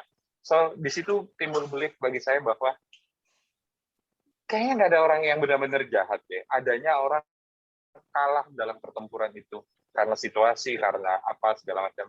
Nah itu belief saya, dan itu juga yang saya sampaikan ke Mbak Maudi waktu saya ngontak dia, minta dia jadi Tante Pressure, dan memang butuh dia jadi Tante Pressure karena saya nggak mau buat tipikal antagonis yang, kalau teman-teman nonton di YouTube itu masih ada Keluarga Cemara versi sinetron dulu, Tante Pressure itu adalah prototipe antagonis sinetron 2010-an awal kita, yang melotot-melotot, akan kubunuh kau gitu-gitu. Itu Tante Pressure di sinetron. Nah, saya nggak mau buat seperti itu karena belief saya terhadap manusia akhirnya jadi ke sana. Dan itu coba saya ekspresikan, dan itu yang saya sampaikan ke Mbak Modi. Tante Pressure tuh kelihatannya jahat bukan karena jahat ya, tapi karena memang ya marah dong, orang kaya mau beli tanah terus batal ya, kesel dong, gitu gimana? Dan seterusnya. Bahkan teman-teman EIS tuh tidak mau saya buat, ngapain lo gaul lagi sama kita, masih temenan, ayo main ke sini gitu. Tapi dinamika anak puber gitu, udah punya teman baru, lebih akrab sama yang lain, kadang-kadang nggak peka, ada teman lamanya nggak disambut, bikin sakit hati, it happens. Dan mereka nggak intend to menyakiti EIS kan waktu itu. Jadi itu belief saya tentang dinamika kehidupan kita jadi selama jadi manusia. Dan cukup senang karena Mbak menangkap itu, dan semoga yang lain bisa menangkapnya. Kira-kira demikian. Oke, Mbak Ana. itu deep banget sih Mas, ceritanya. Keren sih. Saya apa ya, alasan itu cukup di luar bayangan saya. Terima kasih Mas Yandi buat apa ceritanya yang ditimbakannya. Terus berkarya ya Mas Fahmi. Mas Fahmi. Mas Yandi. Sama-sama Mbak, terima kasih sudah menonton. Karena emang kalau boleh sedikit curhat sih, apa ya, mungkin ada sedikit krisis ya terkait kesan manusia antagonis dan protagonis di apa ya, di televisi kita gitu Mas. Jadi kalau jahat tuh ya udah jahat, dia nggak bakal pernah baik. Kalau yang baik tuh udah yang baik baik, terus yang ya gimana ya, kayak keinjek-injek atau gimana gitu. Akhirnya kan kayak hitam putih banget gitu. Padahal kan hidup kita nggak satu kosong itu ya, nggak sebinari itu gitu. Dan ketika menonton film Keluarga Cemara itu betul-betul sangat hangat gitu ya, sangat menyenangkan dan betul-betul apa ya, bikin kita refleksi kayak gitu. Oke, terima kasih Mas Yandi, semoga sehat selalu dan bisa Amin, terus berkarya sama-sama. terus. Terima kasih. Ya. Ya, terima kasih Mbak Ana. Ya, memang film Keluarga Cemara cukup menyentuh ya. Saya ingat sekali 2019 kita nonton bareng loh waktu itu Mas Yandi sama dosen-dosen ilmu komunikasi gitu kan, bareng-bareng ke bioskop, terus kemudian sama dengan beberapa membawa putra putrinya, terus juga sama beberapa teman-teman mahasiswa juga gitu kan. Jadi ya menarik sih ketika keluar gitu udah ekspresi wajahnya itu udah beragam gitu, udah ada yang bengep gitu kan, udah ada yang malu-malu sendiri karena habis nangis dan sebagainya, ada yang seneng dan sebagainya. Cukup berkesan. Ya memang benar sih kata Mbak Ana tadi, kalau beberapa apa namanya karakter antagonis yang muncul di beberapa program ini ya, TV kayak misalnya sinetron dan seperti itu, memang terkadang jahatnya tuh nggak ada alasan gitu kan. Jahatnya tuh kenapa sih sebenarnya kok jahat? Soalnya kita kadang bingung gitu kan dengan alasan, sementara pada dasarnya kan manusia mungkin punya alasan tertentu gitu kan, pada kondisinya seperti apa. Oke, baik, ini sudah ada 2 lagi yang raise hand. Ada Mas Ahimsa. Halo Mas Ahimsa. Halo, selamat malam Mas Yandi dan Bu Ade. Halo. Ya, oke. Ini saya. Oke, ya. Terima kasih kesempatannya Mas Yandi. Salam kenal, saya Ahimsa dari UPN juga. Saya salah satu dosen ilmu komunikasi juga. Yang dulu pernah di masa kuliah saya dulu nonton filmnya Mas Yandi yang judulnya One An ya Mas ya. Yang apa Pak Mendiang Hengki Sulaiman ya, sama untuk Maria untuk ya. Saya pertama-tama ingin mengapresiasi dulu sih Mas filmnya itu, saya rasa sangat patut ya untuk mendapatkan penghargaan, berbagai penghargaan bergengsi ya, kalau nggak salah juga sempat mendapat ini ya, Festival Film Indonesia ya di tahun 2012. Oke, yang istilahnya saya dulu ketika nonton itu, yang pertama saya lihat adalah kualitas ini ya, kualitas gambarnya juga keren banget, walaupun pencahayaannya kan kayak memang mungkin latarnya dibikin gelap-gelap gitu ya Mas ya, jadi ya. Karena kan menceritakan tentang kehidupan masa tua 2 orang ini ya, sepasang kekasih tua gitu ya.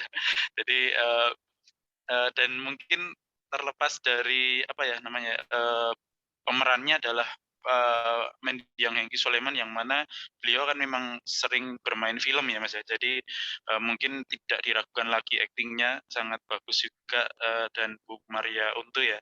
Terus kemudian yang saya ingin tanyakan di sini sebenarnya ini ya, agak keluar dari topik juga kayak pertanyaannya dari Bu Hana tadi. Jadi terkait ini, kalau saya mungkin lebih terkait teknis pembuatan filmnya ya. Jadi bagaimana mungkin dalam mendirect pemain atau aktris atau aktor ini ya, mungkin yang usianya mungkin sudah dibilang terlanjur, istilahnya kayak tua atau mungkin terlalu kecil gitu, kayak anak-anak gitu. Jadi saya punya pengalaman mungkin untuk bikin film dengan anak-anak itu susah juga ya. Jadi mungkin kita kan nggak semacam kayak mendirect yang seusia kita gitu kan. Kalau misalkan kita mendirect anak-anak atau mungkin orang-orang tua gitu kan agak kesulitan juga. Lah itu mungkin saya pengen tanya tipsnya untuk bagaimana sih cara mendirect, kemudian mungkin pertama-tama memilih juga sih. Jadi bagaimana kita mungkin dalam memilih aktor, kira-kira orang ini bisa nih mungkin memainkan film atau mungkin enggak gitu. Jadi untuk usia yang mungkin usia tua dan untuk anak-anak gitu ya. Yang anak-anak tuh dalam artian mungkin masih SD ya mungkin ya, masih kayak misalkan untuk diajak kerjasama masih susah gitu. Ya mungkin itu sih Mas pertanyaan saya. Makasih. Baik. Mau dia anak-anak ataupun sudah sangat tua, nomor satu dia harus willing untuk berakting. Jadi dia harus mau, saya nggak jago-jago banget sih, tapi mau saya berakting, mau. Itu nomor satu.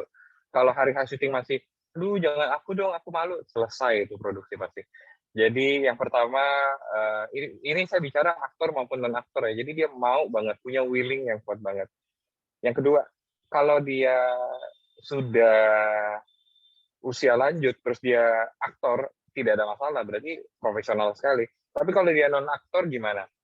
Kalau usia lanjut biasanya ada reading kan, ada latihan. Nah di latihan itu lihat, kalau dia tidak bisa mencapai tuntutan dramatik yang ada di skrip, misalnya dramatiknya marah sampai 1-10 level 9, dia marahnya bisa sampai 6, ya kita jangan paksakan ke 9, pilihannya antara ganti aktor atau ubah ceritanya jadi marah di 6. Gitu. Karena kalau dia cuma bisa 6, tapi skripnya tetap di 9, begitu dia rekam, dieksekusi, penonton akan tahu ada 3 yang hilang, karena dia cuma achieve di 6. Jadi lebih baik skripnya di-adjust berdasarkan kemampuan non-aktornya. Terus kalau anak-anak gimana? Prinsip saya di bawah 15 tahun, pemain anak itu nggak usah baca skrip. Saya kasih tahu aja dialognya apa aja di scene ini. Dan biarkan dia hafal dialognya berdasarkan apa yang saya ucapkan. Dan langsung sama gerakan. Gerak ke sini, ngomong seperti ini. Jadi lebih seperti bermain bagi mereka. Karena baca skrip bagi anak-anak, apalagi kemampuan membaca komprehensif kita secara global kan buruk sekali. Jadi pengalaman membaca itu biasanya membuat semakin tegang. Jadi yang saya lakukan adalah ya di bawah 15 tahun jangan baca skrip. Dengan catatan dia mau ke proyek ini sudah dengan aku nggak bisa acting om, tapi aku mau tolong ajarin. Nah itu mental pertama. Bahwa nanti habis itu tetap nggak bisa, kalau dia nggak nyerah, pasti ketemu jalannya. Dan siap-siap jurus kalau aktornya memang nggak nyampe, ya skripnya di-adjust, jangan dipaksa. Itu buat siapapun ya, maksudnya buat pemain yang walaupun untuk anak-anak mungkin sudah dewasa ataupun ini ya, jadi memungkinkan untuk bisa mengenali karakter ataupun juga mengenali bagaimana batas kemampuan dari pemainnya terlebih dahulu ya, terutama Betul, kalau misalnya iklan kelas mile tuh zaman dulu, cut, mana ekspresinya, ingat nggak? Iya. Itu sesat banget kalau ada sutradara kayak gitu, cut, mana ekspresinya? Saya tuh pengen teriakin balik, kamu tuh ikut reading nggak sih? Biasanya ya ada reading dong. Kalau pemainnya nggak mencapai itu, ya berarti kamu tahu masalahnya apa. Gitu. Ya, jadi dipastikan dulu pada masa reading kita lihat dulu kemampuan dari para pemainnya, kemudian setelah itu baru nanti menyesuaikan gitu kan ya dengan kemampuan pemain. Memang punya tingkat kesulitan yang tinggi ya ketika mendirect anak-anak ya. Dan itu mungkin menjadi salah satu tips juga buat teman-teman yang suka bikin film pendek dan mungkin nanti bisa menghadirkan pemainnya anak-anak gitu, bahwa kita tidak memaksakan mereka untuk menghafalkan sebuah dialog, tapi ya udah poinnya pokoknya pesan ini yang mau tersampaikan gitu kan. Kalau kita rasa dekat sih, tidak lama-lama banget. Oke, mungkin ada. Oke. Ya sama satu tips lagi, kalau pemain anak kecil Mbak Ade, jangan jadi temennya, jadi seperti bapaknya. Akrab tapi punya jarak untuk otoritas. Kalau jadi temannya, dimakan kita. Diajak main terus kan gitu. Diajak bercanda. Iya, bisa jadi malas, bisa jadi apa, anak-anak. Jadi punya jarak itu bagus juga. Oke, berarti ngikutin kemampuan mereka tapi juga tetap menuntun mereka bahwa seperti ini loh yang harus bisa mereka lakukan gitu kan. Oke. Ya, Mas Aimsa mungkin ada yang mau ditambahkan? Ya, mungkin yang bisa saya sampaikan mungkin ini ya. Jadi antara kita sendiri sebagai mungkin director dengan pemain itu harus saling sama-sama beradaptasi ya Mas. Berarti bukan hanya semua pemain aja ya, terutama kalau misalkan kita menghadapi aktor atau aktris yang usianya jauh di atas ataupun di bawah kita gitu. Betul. Ya, siap Mas Yandi. Terima kasih pencerahannya sangat informatif. Oke, Ya, terima kasih Mas Ahimsa. Ini ada satu lagi yang raise hand, sepertinya ya ini cukup mengenal juga. Ada Mas Christian Pramudia. Halo Mas Kris. Selamat malam. Ya ampun, apa kabar? Mau ngajak Yeni makan bebek? Iya benar. Ya ampun, Tupperware-nya Mbak Ade saya masih simpel lah. Iya. Salah satu favoritnya bebek ini ya, bebek suka makan bebek kita kalau ke Surabaya. Ya ampun, bebek sinjai. Oke, silakan Mas Kris. Ya, saya Christian, mahasiswa. Oh, believable sekali Mas. Ya, menarik sih diskusi malam ini ya, terutama tadi ketika yang ngobrol tentang bagaimana sebuah produk placement begitu ya dalam sebuah adegan. Kemudian kalau misalnya kan tadi disebutin terus sama Yandy kalau misalnya mau dihapus sama brandnya tapi ternyata kita mempertahankan berarti jalan ya. Nah, kalau saya sih seringkali sebagai penonton itu seringnya kalau dalam sebuah film Indonesia sih sayangnya itu banyak sekali product placement yang kadang-kadang dalam satu scene itu bisa banyak banget gitu dan kita sebagai penonton benar-benar kerasa gitu ya. Nah mungkin Andy punya tips juga nih kalau misalnya seandainya nanti juga teman-teman mahasiswa juga misalnya dapat kesempatan untuk bikin film dan di dalamnya ada banyak brand begitu ya, bagaimana untuk mengatasi atau memvisualkan supaya juga tetap baik dan tetap enak menyatu dengan cerita seperti yang dijelasin tadi ya. Karena kok selama ini sih kalau saya kalau produknya banyak banget itu pasti kerasa ya. Nah mungkin ada tips tertentu ataukah mungkin kita bisa bernegosiasi misalnya nggak terlalu banyak atau seperti apa nih tips dari Yan? Oke, Mas Kris. Kalau dalam kasus film, sebenarnya itu adalah call-nya produser. Dan biasanya produser dan direkturnya nggak akur dalam arti chemistry-nya nggak matang gitu. Karena kan ada product placement berarti ada duit masuk kan ke produksi filmnya. The produser senang dong ada duit masuk. Ya at any cost demi duit masuk product placement harus jalan. Bahwa nanti product placement yang melukai adegannya, kadang-kadang produser tutup mata dan berpikir ya cuma melukai 1-2 menit, nonton lupa, habis itu nonton 90 menit sisanya. Kadang-kadang sejahat itu, setega itu. Dan langsung ya sutradara di lapangan tinggal, hey kata produser ini harus ada, gitu. Dalam kasus film Keluarga Cemara, ada nggak ada Gojek, Abah akan tetap jadi ojek online karena ceritanya Abah bangkrut dan itu possibility yang paling mungkin di zaman itu. Karena udah nggak mungkin becak, udah dilarang kan, pasti jadi ojek online. Itu yang paling mungkin kita pikirkan. Jadi kalau Gojek nggak chip in, ya akan antara kita create ojek online lain namanya atau ya jangan-jangan brand yang lain. Tapi maksud saya adalah it's by design sudah ada di situ bahwa kita pasti butuh brand ojek online karena cerita butuh itu. Gitu. Itu dirancang produk placement. Sementara bagi banyak film yang mungkin Mas Kris tadi bilang, kok gini ya. Nah, itu biasanya di praproduksi, di penulisan, sampai syuting pun itu tidak dirancang. Tiba-tiba, hey, tolong masukkan produk ini. Kita kedapatan sponsor. Hore. Ya, produsernya hore, direkturnya nangis. Gitu. Tapi itu masih terus terjadi. Jadi ya mungkin di waktu ke depan Mas Kris dan teman-teman akan masih sering ketemu itu.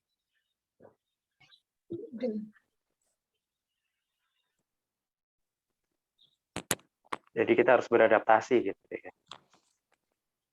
Dan berusaha memikirkan solusi terbaik.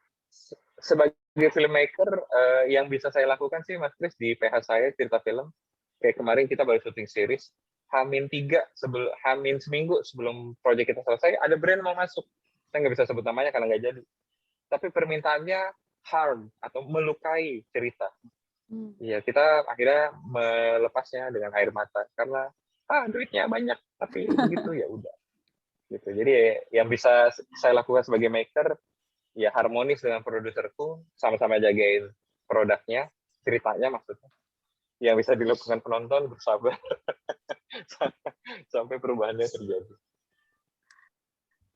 Oke, thank you. Sama-sama. Oke, terima kasih Mas Kris. Oke, oke, ada yang bertanya lewat chat nih, Mas Yandi. Oke, dari Hernando Gary. Permisi mau tanya dong Kak, gimana sih cara atau mungkin tips dalam syuting film pendek yang punya keterbatasan dalam segi durasi sehingga mampu menciptakan storytelling yang padat dan mengena di hati para audiens. Sepertinya memang di sini juga ada ternyata teman-teman dari ini ya, dari yang memang suka bikin film pendek ya, dari Kina Komunikasi juga ada, kemudian ya kayak itu yang bisa ditanyakan Mas Yandi. Bagaimana cara membuat sebuah cerita ya dengan keterbatasan waktu di sebuah film pendek? Oke. Saya suka belajar pakai analogi karena dia dengan cepat memberi kita pemahaman. Kalau di sini kalau ada yang main basket, pelatih saya dulu pernah bilang kalau kita menyerang 5 orang. Tapi kalau bertahan, kita bertahan 8 orang. 3 orang lainnya dari mana? Garis pinggir lapangan. Karena musuh kalau mau bola nginjak garis pinggir lapangan kan out, bolanya pindah ke kita. Jadi 3 garis di belakang dan kiri kanan itu teman manfaatkan. Garis lapangan itu kan batasan ya. Keterbatasan itu bisa jadi lawan, bisa jadi kawan, tergantung perspektif kita lihatnya. Kalau dari awal kita sudah lihat, film pendek tuh durasinya adalah keterbatasan, ya selesai. Tapi kalau kita melihatnya sebagai karena ada batas durasi nggak bisa panjang, akhirnya saya di-push untuk bertutur dengan efektif, membuat dialog pengadeganan tuh lebih efisien, lebih efektif, lebih dramatik kadang-kadang, sehingga nanti ketika bikin film panjang, ketebalan bertuturnya itu rasanya padat karena dibesarkan di film pendek. Jadi tidak ada waste of time, semuanya dia punya fungsi gitu. Tidak ada shot yang sia-sia, tidak ada pergerakan kamera yang ini karena keren kita bikin aja yuk, nggak ada. Semua harus punya makna. Film pendek tuntutannya jadi begitu. Kenapa? Karena ada batasan durasi. Semuanya matters, semua dialog penting, gitu. Semua karakter penting. Gitu. Itu cara film pendek membesarkan kita. Dan kalau itu dibawa ke film panjang, filmnya jadi solid banget. Jadi ya tergantung bagaimana kita melihat batas durasi itu, apakah itu pengganggu atau jangan-jangan itu yang memunculkan potensi asli kita sebagai pencerita. Gimana menemukan efektivitasnya, bagaimana belajarnya, kembali ke tips yang tadi, ayo nonton film pendek yang benar. Gitu. Kita tidak bisa menulis sebelum bisa membaca, bukan? Jadi baca dulu film pendek kayak apa. Oke. Jadi durasi bukan jadi salah satu pembatas untuk kita merasa bahwa wah ini kayak durasinya terlalu pendek, kita banyak hal yang mau diceritakan, tapi justru menjadi salah satu tantangan ya buat seorang sutradara film pendek agar bisa membuat dialog itu lebih efektif, terus kemudian juga menampilkan simbol-simbol semuanya memiliki makna gitu kan, jadi durasi itu tidak terbuang sia-sia gitu ya. Betul. Dan mungkin teman-teman juga yang sekarang memang suka bikin film pendek, bisa mulai dengan menonton film-film pendek, kemudian dari itu festival-festival, sehingga semakin banyak referensi, memungkinkan juga semakin banyak bahasa film yang mungkin nanti akan bisa diadopsi ya, kemudian terutama tekniknya ataupun mungkin juga bagaimana cara bertutur storytelling-nya dalam sebuah film pendek. Gitu. Oke, Hernando, terima kasih. Terima kasih Kak Yandi atas jawabannya. Oke, teman-teman, kita masih ada waktu beberapa menit lagi nih, kan? Ini kalau teman-teman masih ada yang mau ingin bertanya, boleh silakan langsung raise hand atau juga menuliskan di kolom chat ya. Oke, kita balik lagi nih, Mas Yandi, ke web series Sore Istri dari Masa Depan, kemudian Mengakhiri Cinta dalam 3 episode, dan juga Janji nih. Kendala terberat dalam pembuatan web series itu apa, Mas Yandi? Kendala terbesar sama dengan proyek apapun sih, script development dulu. Membuat cerita yang baik. Jadi setiap kali buat cerita selalu hancur hati. Ini beneran, selalu hancur hati karena merasa kayak nggak bisa nulis lagi.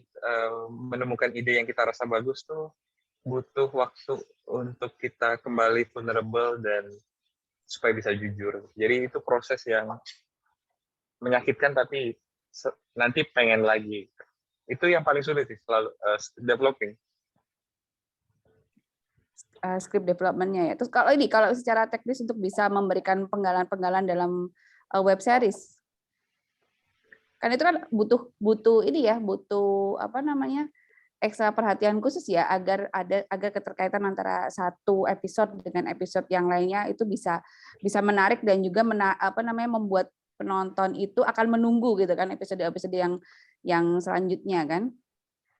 Ya, saya memanfaatkan struktur sekuensi. Teman-teman bisa googling kok, struktur 8 sequence.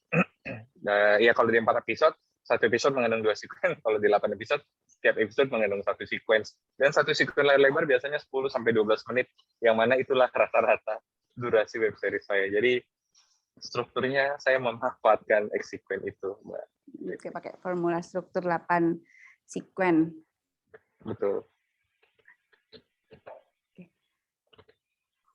Oke, kalau kita lihat potensi dan juga peluang yang sekarang ada di era digital, Mas Yandi, untuk industri perfilman dan juga iklan di Indonesia seperti apa ini? Kalau menurut Mas Yandi? Saya juga baru tahu belakangan bahwa ternyata di Asia Tenggara saja, hanya di Indonesia yang ada bentuk web series. Di Malaysia aja itu nggak ada.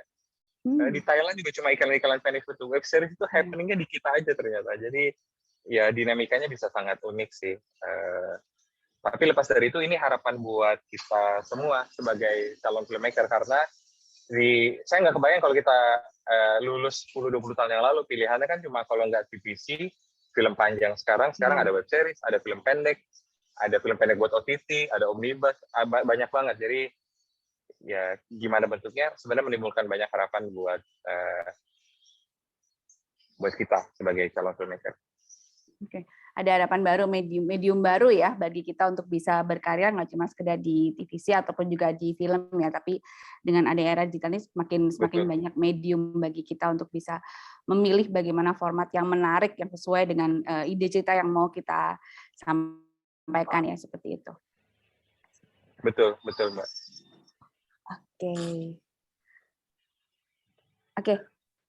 Oke. Maaf tadi nanggapin WhatsApp dikit. Oke, Mas Yandi, kalau mungkin ini agak sedikit keluar sih dari apa namanya yang kita bahas sebelumnya tentang web series gitu ya. Kalau untuk potensi film pendek Indonesia, kita kan tahu di era digital ini mulai banyak ya film-film pendek Indonesia yang pada akhirnya mulai banyak ditonton dan juga mulai banyak, nggak cuma di festival-festival kan ya, tapi sudah mulai banyak untuk ditonton secara umum seperti itu. Kalau Mas Yandi lihat ke depan, kira-kira bagaimana potensi dari film pendek di Indonesia, terutama yang dari anak-anak muda nih gitu, Kas? Selalu bertumbuh ke arah yang lebih baik sih. Saya sedang tidak menjanjikan optimisme, tapi faktanya memang begitu. Kalau saya waktu itu beberapa kali ke festival di luar, ditanya dari mana, dari Indonesia. Oh, I know Garin Nugroho, I know Riri Riza, itu, I know Edwin, gitu. Filmmaker kita direcognize, mulai dikenal banyak orang. Gitu. Film pendek, film panjang, kemarin juga film panjang baru menang di Locarno kan, terus ada di Torino juga filmnya Mbak Dini. Jadi sebenarnya baik film panjang, film pendek kita lagi grow. Yes, makanya teman-teman kembali ke pesan yang tadi, ayo nonton dulu yuk, baca dulu yuk film pendek kayak apa, lalu jump in ke sirkuitnya, banyak yang udah melakukannya, and it works gitu. Ayo join. Rajin nonton, kemudian nanti banyak yang dipelajari dan juga kita berkarya gitu kan, bikin karya kita sendiri. Betul. Oke. Ya, Mas Yandi mungkin karena waktu juga, mungkin sebelum kita akhiri, Mas Yandi bisa ngasih closing statement ya untuk diskusi kita hari ini, gitu kan? Kira-kira poin apa yang penting yang mungkin bisa disampaikan kepada teman-teman mahasiswa, tidak hanya mengenai product placement, tapi juga bagaimana cara teman-teman biar bisa berkarya, baik itu melalui film pendek ataupun juga di web series ya intinya. Sekolah untuk jadi filmmaker itu seperti punya dua kutub. Kayak di kutub yang satu adalah kutub di mana kita melihat bahwa saya juga dosen gitu, dan saya melihat banyak banget mahasiswa yang belajar film lalu lulus tidak kerja di film, tidak jadi sutradara. Persaingannya ketat banget gitu. Bisa dalam 5 tahun yang jadi 1-2 orang aja. Lalu yang lain kemana? Nggak tahu. Tapi di satu sisi pekerjaan kayaknya ini dari begitu banyak profesi, hanya menjadi filmmaker itu salah satu pekerjaan yang kamu bisa melamar kerja pakai CV tugas kuliahmu.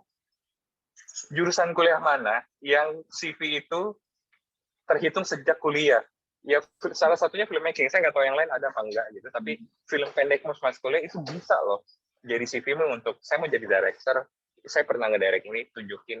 Pernah ikut festivalnya, tunjukin. Ini bikinnya waktu kapan? Masih kuliah. Dan itu diterima di industri. Jadi ada dua kutub. Satu, ini susah banget. Tapi satu sisi, loh kok senyaman ini ya peluangnya. Jadi tinggal teman-teman, kalau menurut saya sih pakai dua-duanya.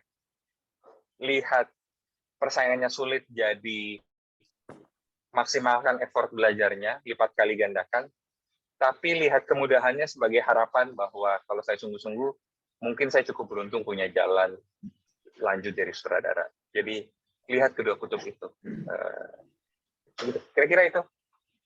Oke, baik, terima kasih Mas Eni. Dan satu hal sih yang mungkin saya garis bawain dari diskusi kita malam hari ini, bahwa memang semua karya apapun itu, baik itu film ataupun juga web series dan juga film pendek, itu yang pasti adalah semuanya dibuat dari hati ya Mas Yandi ya.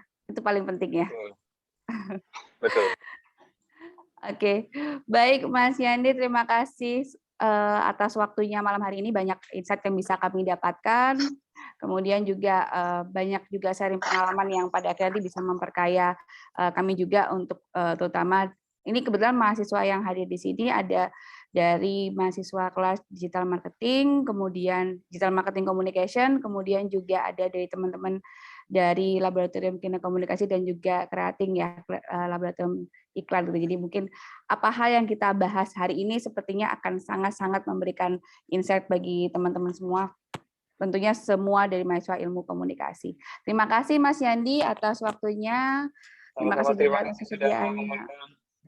Ya, sudah dengan senang hati kami juga selalu ingin mengundang kembali, sepertinya jangan bosan ya kalau nanti akan diundang kembali, terutama nanti kalau misalkan udah kondisinya memungkinkan untuk bisa berkunjung ke Surabaya lagi.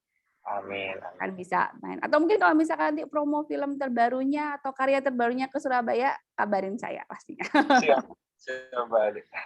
Oke, terima kasih Mas Yandi. Terima kasih juga saya ucapkan kepada Bapak Ibu dosen program studi ilmu komunikasi yang sudah hadir. Ini tadi ada juga Bu Herlina, ada Bu Syifa, ada Bu Rosi, tadi juga sempat ada Bu Yuli yang mampir ke ruangan di ruang dosen. Terima kasih atas kehadirannya malam hari ini dan juga tentunya terima kasih buat mahasiswa ilmu komunikasi. Semoga ilmunya bisa bermanfaat dan juga kita semua selalu menjaga kesehatan. Oke, saya akhiri kuliah tamu pada malam hari ini. Saya tutup dengan wassalamualaikum warahmatullahi wabarakatuh.